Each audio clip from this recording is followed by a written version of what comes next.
Yung iPhone 13. Hello mga kababayan! This time meron na naman tayong bagong budol and kagagaling lang natin sa The Falls. Bumili tayo ng iPhone 15 Pro Max. And kasama ko ngayon sa pag-unbox, we will be doing unboxing with Adrian kasi bibilhan din natin siya ng phone next day. Andyan sa Adrian. Pero this time, ang bibigyan natin ng iPhone 15 Pro Max fully paid is si Irish Francisco. So, binili ko to for her. Ano nga ba ang, binili ko talaga for her. Okay, so, sealed pa siya. Ayan. From factory pa siya. Okay. So, magkano nga ba ito? This is $1,280. So, kung sa Pilipinas, this is 70,000 pesos. O, diba? Kapag nagtatrabaho ka sa DepEd, siguro mag-loan ka muna for 3 years, babayaran mo ito siya. Pero dito, isang ere lang ni Irish is nabili niya na. Of course, pinautang muna natin siya kasi joke, hindi. So sisimulan na natin ang pag-unbox. Kasi deserve naman ito ni Irish na magkaroon siya ng bagong cellphone. Kasi story time, laging nalulobot yung phone ni Irish. Hindi ko alam bakit nalulobot. 70% na lang daw. Anong tawag dyan? At saka, eto pala, pupunta siya ng Disney kaya kailangan niya ng bagong cellphone. Tama ba, Irish? Ayan, eto pala si Irish. Yan si Irish. Yan si Irish. Ayan. So, ang tagal ng unboxing natin, no? Eto na, magsisimula na tayo. So, first, of course, kasi pakialamero tayong magbubukas ng cellphone niya kahit hindi niya alam. So, tinanggal na natin ito. At may karapatan daw siya. Tan-tadadan! May karapatan daw siya mag-unboxing.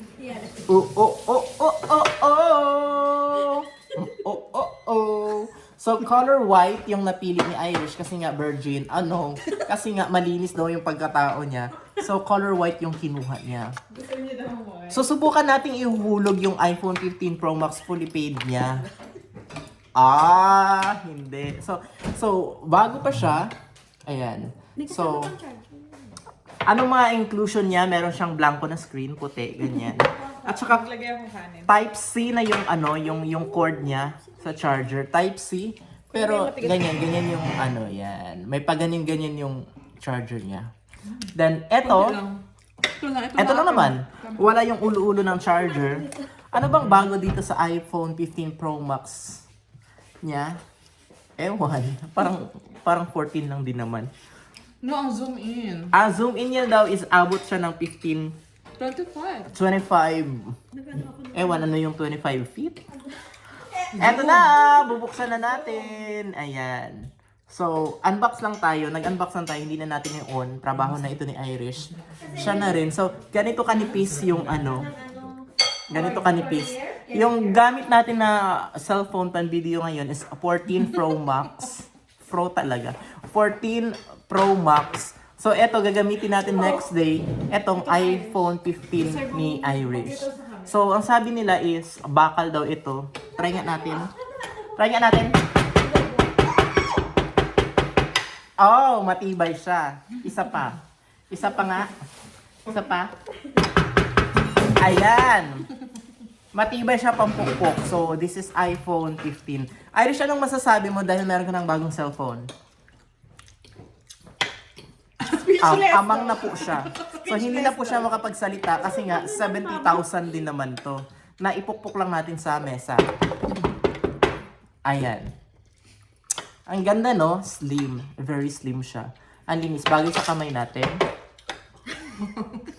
Saan kamay ka? Bagay sa kamay natin, no? Mas makinis pa yung kamay natin sa mukha natin. Ang sakit. So, Irish, eto yung dati niyang cellphone kasi is 13. 12 Pro lang daw ito. So, itapon na natin to. Itapon na. Irish, anong masasabi mo? Anong maminis mo dito sa old phone mo? Dual SIM kasi to. Dual SIM. Tapos ito, wala ng SIM. eSIM yan. Ito kasi may eSIM. eSIM at saka Anong nag-joke sa'yo? Bakit bibili ka ng bagong cellphone? dahil mayaman ka. $500,000 yung Huy, huwag mong sabihin sa kanila. So, eto yun. Hindi ko sasabihin, pero pinautang ko si Irish ng 70,000 pabili ng bagong phone niya kasi social climber. Ayaw niyang Oh my God, ayaw magpatalo kay Marie kasi si Marie, bagong bili din si Marie ng kanyang iPhone 15. So, subscriber din? iPhone 15 Pro Ako lang. nagbayad. So, Wait, ayaw niya magpatalo. iPhone 15 Plus, full pay.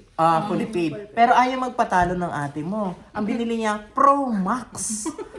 Then, syempre, bumili din yung kasama namin dito na isa, yung maliit naman na version ng iPhone 15, si Ricky. Ayaw niya rin magpatalo. Sabi niya, maliit na nga siya, maliit pa yung phone niya. Downgraded pa yung phone niya. Kaya bumili siya ng, no, hindi. Binilhan ko siya. Sana all! Binilhan ko siya ng iPhone 15 Pro Max fully paid. With Mac. Ayan. Ano kapalit? With MacBook. Pagliling Ang ko kapalit, tayo yung mag-unbox. So, eto, sinong gustong magpabili ng phone, sabi lang kayo, bibilihan natin, bayad lang po agad. Oh, meron palang Bayad sticker. muna bago Hindi ko bilhin. alam saan ito ilalagay. Inclusion din itong sticker. Parang dito yata Sa likod. camera daw. Dito. Sticker na ako ganyan. Sa noo daw yan. Para saan to? Sticker. Ayan, sa Pilipinas dati ang cellphone lang ni Irish is Nokia 5110. Pero at least ngayon, yung pag-American niya na, meron na siyang Apple na cellphone. Sige, ikaw na, magsimula. Paano to gawin? Hindi ko alam. So, unboxing lang tayo. Ganyan lang naman yan, di ba? Tama ba? Tapos mamaya, ikot-ikot niya pang ulo niya para makilala siya ng cellphone niya. So, yan. Tapos ang unboxing natin. Wala. Yun na siya. 70,000 na cellphone. Isang irehan lang ng babae. So, hindi mo na siya kakain ng isang linggo. Thank you so much sa panonood. Makinis na ako sa camera ko. Irish, itago mo yung ano yung resibo. Sa email ko yung resibo. Yung tax, magkano ang tax? Walang tax.